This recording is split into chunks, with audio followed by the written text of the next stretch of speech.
tukengera nenkola appointment ne mukoddomi wange ediyawe nemugamba ekyanjagala ku time studio yali nga tankalubiriza nakkiriza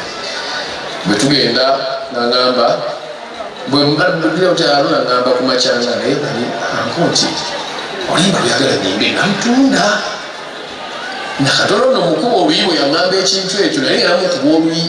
nemugaa kiki kyotegeeza osirwaki nanga nalutunda konzi waluguzaani naluguza Mulongo Katolo Wama kubanga mu mbeera eyo ey'okweterera okunoonya future yavaako ko mu Eagles Production n'agendako mu Diamonds Production ewa Mulongo Katolo Wama kakati ate bw'ayafuna akayimba akalungi ate n'akakola ki n'akatunda kakati Mulongo yali mukwano gwange nnyo kuba yali taata wange Mulongo Katolo Wama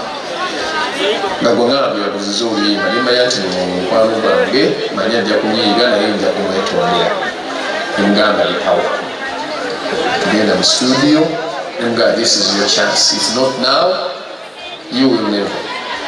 netugenda mu studio ne producer wamuyita Ziwa Rhythms yitanga Ziwa Rhythms netugenda ewa ediyawe mu studio netukola oluyimba ekitooke kifansalira nalukyusaamu ebidongo kubanga enseera ebyendongo yali waliwo mabegeri twali tuyimba enyimba nga nungi naye ngaabantu tebazina kakati waliwo ekyo ekintu ekyali kizaawo eddongo nga lizenga abayimba ennaku ezo bayimba mesegi zinga ebidongo bizinebaatu ozakekadde nalukube mu ngeri y'ekibaalabaala netulukuba mu bidongo ebyali bisobola okuba ekibaalabaala naye netukolerako n'olulala lwebayita nkakasa kati nkakasa nanga omutima gwo guli ene wange kati engalo lugaana atisimukwate nkakasanga tumukubyenga bwetuze tukuba zino endala tukwegomba bangi then ekitooke kifansalira nga tutuusizaamu ku nkuba mukama n'abeera mulungi nnyo ekitooke kifansalira nebeera luyimba bulungi nnyo Haruna everywhere Haruna everywhere since then Haruna Muluyo kati ali kuserera